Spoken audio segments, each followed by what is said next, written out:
Hi everyone, welcome to Getting to Know Kingman. I'm your host, Earl Hamlyn.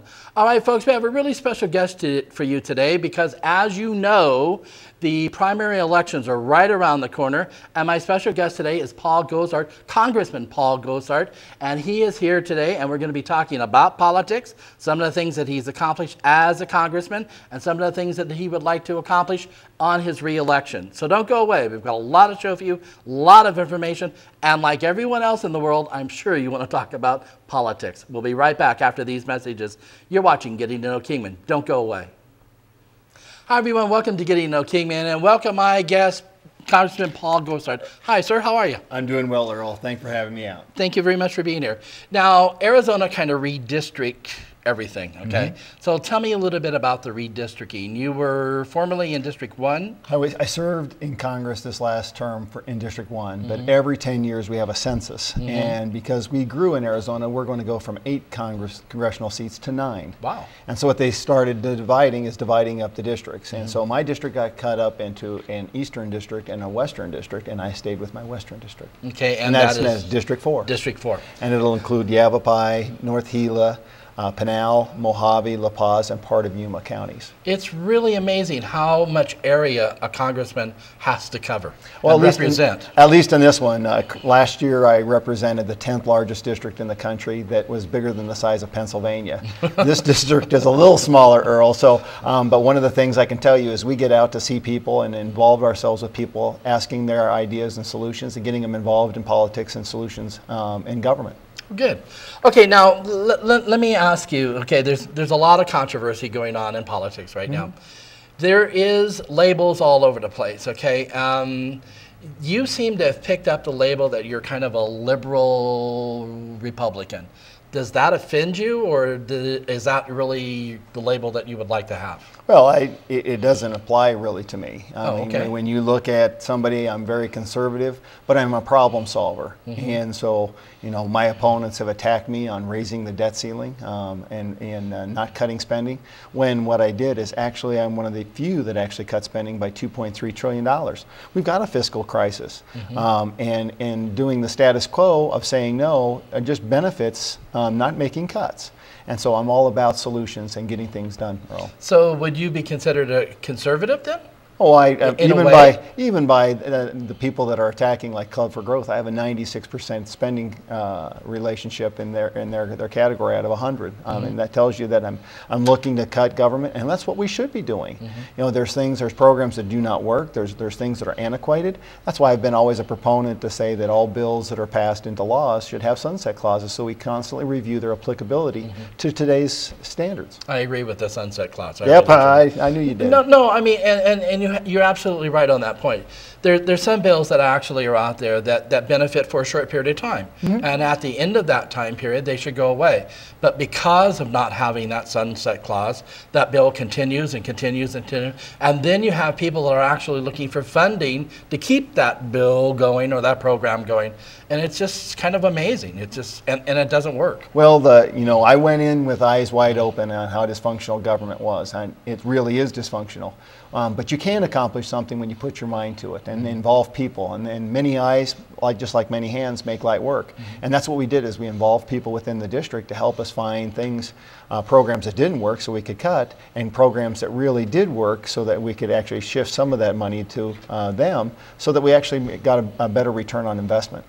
Okay, Congressman, you were here 3 or 4 years ago when you first started running and got elected, okay? So as your first term is ending, okay, what have you learned?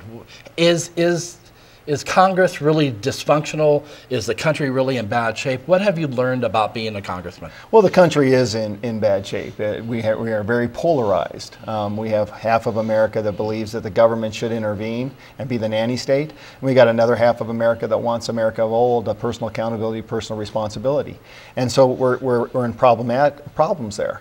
If you look at the dynamics on the Hill, the House is controlled by Republicans, the Democrats control the Senate and the White House.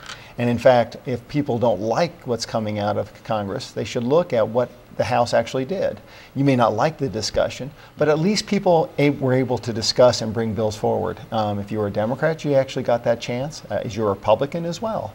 A lot of those bills never made it. They're sitting over on the Senate, and where Harry Reid has refused to even have the discussion in front of the American people, which I find is very offensive. Okay, as a congressman, what are some of the things that, if you had a magic wand, and I ask this a lot of politicians, because a lot of folks go into politics, okay, with the idea, hey, I can do this and I can do that. If you had a magic wand, what would you do for the United States? Well, first of all, is getting people back to work. You know, when people have a job and they're earning a paycheck, a lot of these problems go away, Earl. And I think people need to understand the reward of having a job. That's one of the things that we did is in our district is defend home turf, and that in our district was with getting mining opened up, our forests cleaned up so that we weren't victims of big fires, agriculture, looking at our water situation so that we actually built our economy so we could be a shining example for everybody. But that's the biggest key, and then getting the government out of the way. We need rules and regulations, but we need to streamline them. There's a reason why so many people don't want to start a business in this country. It's because there's so much red tape.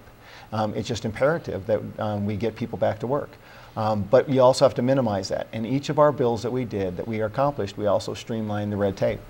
Okay, now name some of those bills that we accomplished. The big copper mine over in Superior, the third largest copper reserve in the world that we know, had never come out even out of subcommittee in the House Resources. We were able to work with everybody and get everybody on board. We got it out of the House's subcommittee, the House Resources Committee, and out of the House, and it's already had its hearing in the Senate, so anything's possible.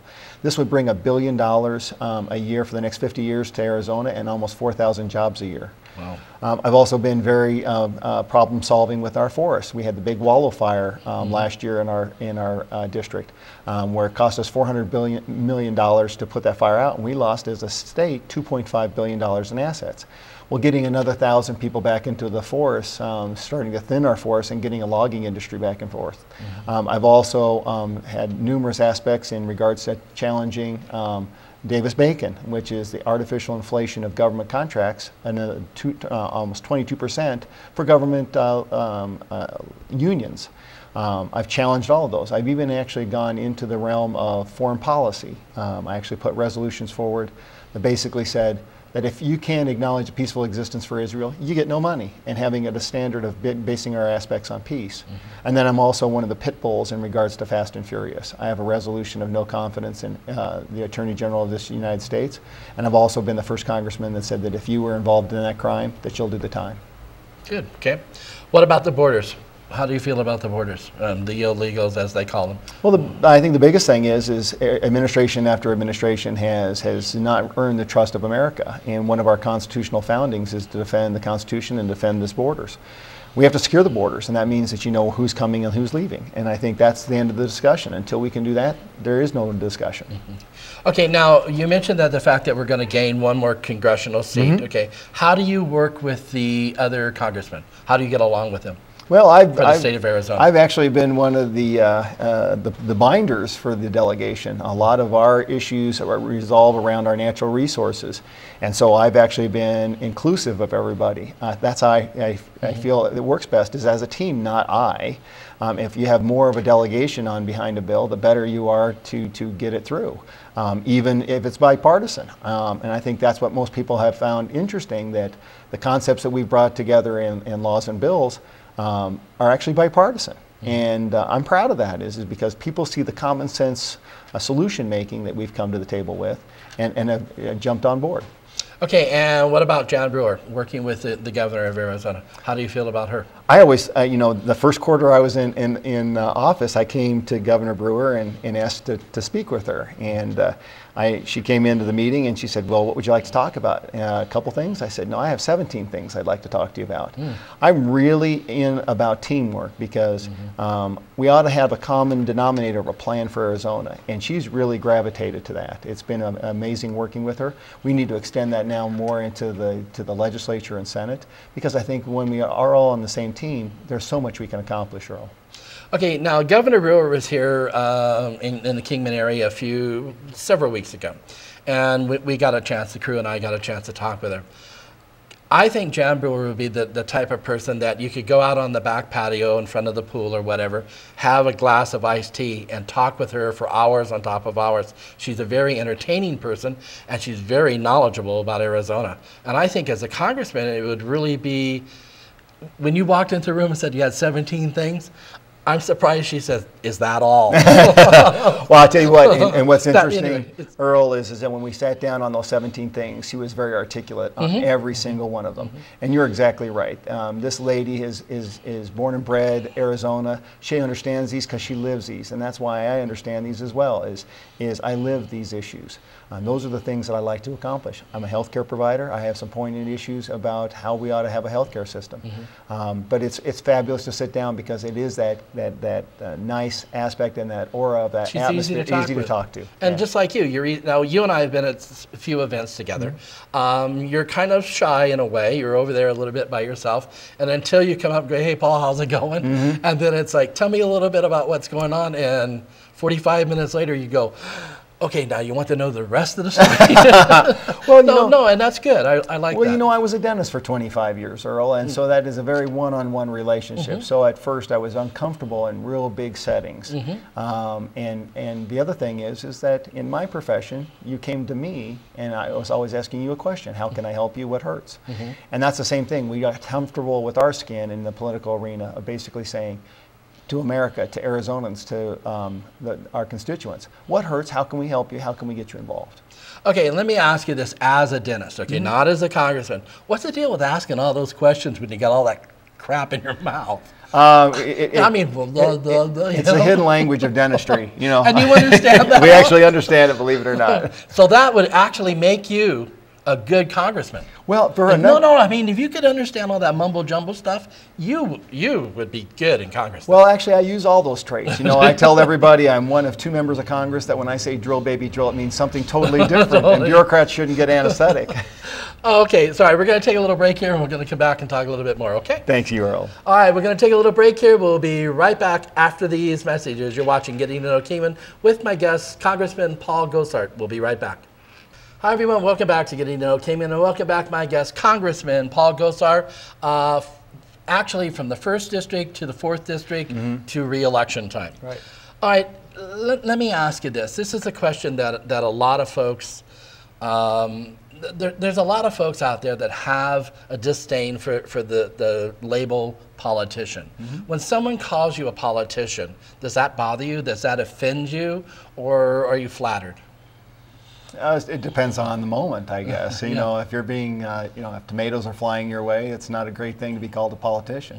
But I wanted to I ran because I wanted to reinstall trust in the way America saw their leaders, their politicians that are trying to work on their behalf and engage them. So I don't take it negative. Okay, does when you go into a debate, for example, okay, when you go into a debate and you debate your opponents, and they start trying to kind of trap you with the questions, does that offend you? Because you seem to be the type of person that wants to get to the truth immediately. Oh, I've had forums in which I've had candidates lie about me, and unlike a normal politician, I've actually called them a liar and proved it. You know, so what you see is what you get with me, I think that's what we need to return to, Earl, is not what the public wants to hear, but what is the truth. Okay, and I agree with that. Not sometimes the public wants to hear things that, I'm sure like. Well, also we don't want politicians putting their finger up in the wind and saying how does the winds turn here. You know, what you want is somebody that has resolve, has a good solid base, understands the facts, lives them, and then incorporates our ideas into those issues. Yeah. Now, why did you want to run for Congress? I get tired of seeing the direction of our country, Earl. And this isn't the same country that I grew up in. I built, my dental practice, my family, raised my family in. I like personal accountability, personal responsibility. I love to work. And I wanted to see people coming to the table with active solutions and starting to gain trust with America and get them to be problem solvers, understanding that they can't get everything that they want, but to turn this country around. Well, it's kind of amazing also to me. I'm always amazed at the fact that no matter how bad the situation is, if everybody kind of works together, you can solve the problem. I mean, it's just amazing. Like the border problem, for example. We can solve that problem, not by building walls, not by building fences, by just basically enforcing the rules of law. Yeah. Absolutely. You know, just enforce the law. Absolutely. Put some people down there. When they come over, you know, they're coming over illegally. You bust them. You send them back. And I don't care how many times. You just keep doing it until they get. Hey, I'm not going to get any further than getting arrested. Well, but it also means that you are asking for another country to play to their standard as well. That's Mexico, and that's other countries. It's not just our southern border that I worry about. It's our ports and our northern border. And these are all things that are part of our constitutional job to do it, defend, and protect. Okay, now, Paul, when you first got into Congress, okay, when you first were elected and you went to your first congressional meeting, were you kind of in awe at the atmosphere of it all? No. Really? What was interesting is there was such a big class. You know, this is the class of 2010. There were 87 freshman congressmen in that class, and it was an orientation meeting. And they gave us an orientation about how things were done. And then I knew I was somewhat home because they asked for questions, and there was a bunch of people that raised their hand just like me, saying, why do you do it that way? That seems stupid. Why can't we do it this way? Why? You know, kind of like the Nemo movie. Why? You know, and that's what I think people need to really pay attention to, is the way that the freshman class, how we have dictated the change in the rhetoric in Washington, D.C., and putting things on the table for solutions. So I wasn't really odd. To be honest with you, I'm on the last plane out, and I'm on the first plane back. I love Arizona. I love coming back to Arizona. There's not a lot of things in Washington that make me feel great, other than maybe we can get something done on behalf of the people in Arizona and America. Good. Okay, now let's talk a little bit about healthcare. Like you said, you're in the healthcare business. Okay, tell me a little bit about your views on healthcare. Well, I've always said that we needed healthcare reform. I hate the way that we actually came about it. America wasn't dialogued; it was just shoved down our throat. As everybody now understands, it's more of a tax more than a healthcare system. My core fundamental aspect is it has to be patient-centered, patient-friendly. And that's why if we're really wanting to make things more affordable, you've got to start holding people accountable and industries accountable, like insurance companies. We got to break up the collusion. What they have to do is start fighting for our dollars and our consumer driven, and have it consumer driven. That's why I challenge the insurance industry, taking it and making it more competitive, not sharing our information. We have to redefine public health, because in the first aspect, instead of a single payer like the Obama administration wants, this becomes a single pool where all the rates drop. That serves about 80 to 85% of the population, but you're still going to have some indigent patients that you have to redefine, and that's public health has to be redefined and to take care of them. And then last but not least, what we missed again also in this administration and this move was, where's the tort reform? Why can't we work with states to have a compassionate tort reform that doesn't subjugate states' rights but works with them? Last time I looked, Earl, in our Constitution, education, healthcare, insurance were all 10th Amendment issues, and we ought to be empowering states to be a solution and compete for the dollar. I think when you do that and you start opening the free markets, and physicians have to learn the same thing because they've done a lot of cost shifting since the 1960s. You know, I kind of like the movie Doc Hollywood. Okay, remember Michael J. Fox, and he played a doctor, and he got paid by a pig, and the pig was actually a better actor than some of the folks in the movie. Yes, it was. No, but I mean, and I agree with you. I think, you know, our medical system is just so out of whack, and there's folks that can't afford medical care anymore, and they just wait until sometimes it's too late. I mean, it's just sad. You know, dentistry is a perfect scenario in regards that prevention, an ounce of prevention is worth a pound of cure, and we need to start empowering patients to uphold what parts of healthcare they are. You know, for example, I'm allergic to wheat. I need to take care of that aspect, so I'm not a burden on society, and that I have a longer lifetime. Those are all things that are inherent to me, not to be brushed on to somebody else, but to me. Sure. And the system needs to be a patient-friendly, patient-centered type of process. Yes. Okay, now you said that you practiced some of your dentistry on the floor of Congress. Tell me a little bit about that story. Well, I threaten all the bureaucrats, you know, with drill baby drill, and it shouldn't be about pulling teeth, but they don't get anesthetic. But during the debt ceiling, one of my colleagues came to me with a daughter with a problem. And they had gone to a spaghetti dinner the night before, and she got a tooth trapped, a primary tooth, baby tooth, trapped between two permanent teeth. So what we were able to do is we went to work. We actually took a Snickers bar and threw it into a freezer to get it real sticky.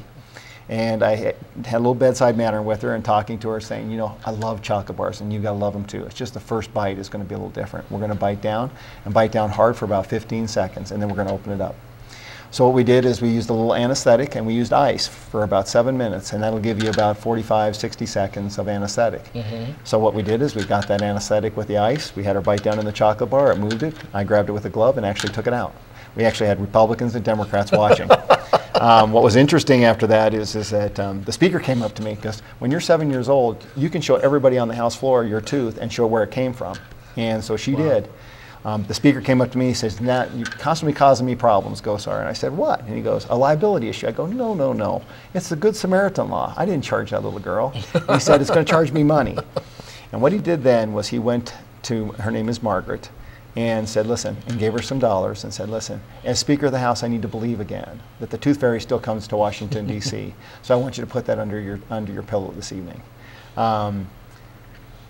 Magical. You know, the next days, a couple days later, when we were heading back home, there were two girls when I was waiting for a taxi laying outside the window saying, "Hey, Dr. Gosar." Well, flash forward to a month ago before we left, and her mom, Martha, came up to me and said, "Margaret's looking for you."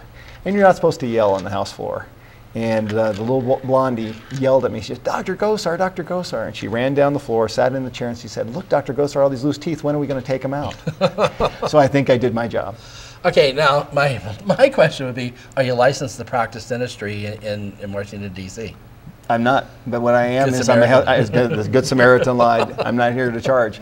You know, what I've helped out is a number of my colleagues, you know, that have had emergencies to get them into dentists in Washington, D.C., and to coordinate with their dentists back at home.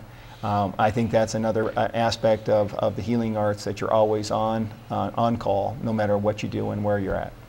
Okay, now, could you practice some dentistry on Harry Reid, especially that gas thing? I just like to give him something that he'll take up our bills and have the conversation with America. You know, I'm sure he means well. Just I don't know for who, though. I don't know, Earl. I have a problem with that. You know, once upon a time when Harry Reid was early in his Senate career, he would look and talk and look at America through the lens directly with his eyes. Today he looks at the floor. And when you look at all the ideas that have come before from the House that the Senate hasn't taken up, he's got a lot to answer for. Sure. You know, with leadership and with this position comes, it's not just you doing the bidding for the Democrats. You also have to listen to Republicans. And you know this as a public figure. You're here to listen to people. You don't pick and choose. You listen to liberals, to conservatives, to Democrats, Republicans, to anybody in between. That's part of your job, and to represent them and represent them. Pick the pearls of what they bring to the table for solutions for the day, and make sure that it does its job and satisfies the Constitution today, tomorrow, and the future. You know, you said it's part of your job, but actually, if you're in the business that we're in, to listening to the people, it's more of a pleasure than it is actually a job. I find it fascinating that people have such a variety of ideas, and they're all good. I mean, sometimes their presentation of a good idea is not the best, but some of their ideas are very, very well constructed, very well thought out, and sometimes I'm even amazed, man, I would have never thought of that, you know, and it's just, the people are really kind of amazing. They really, truly are. I think that's the greatest part about this job, is meeting those people, because you're right, they're motivated. The people that come to see you and to tell you their ideas and solutions are motivated, and that's what our forefathers envisioned, is this republic type of government. The people were involved in it. All the coffee I've had with people, the dinners, the breakfast with my constituents, that is a blessing that you cannot put a price tag on. But they're very aware and come to great ideas, and that's why we've been so successful. Is what hurts? How do we incorporate it? We've done our job to find those pearls for the issues of the day within our district and put people back to work utilizing their ideas. Paul, I'm out of time. Earl, thank you so very much for having me. Thank you very much for being here, and good luck with your campaign, and good luck with the re-election. And back to you. And, you know, good luck, and thank you for all your service, Earl, for all you've done for Kingman and for Arizona. Okay, now we're going to put your website at the bottom of the screen right now. Dan will take care of that. Thank you again, Paul. We'll see you next time. I appreciate it. Thank you. All right, everybody. Thanks for watching. Again, remember, get out there and vote. The primary is right around the corner, and you know, we all know that the general election is in in November. So get out there and vote. No, and I know it's a right and it's a privilege and it's your obligation to do so. Thanks, everybody. We'll see you next time on Getting to Know Kingman.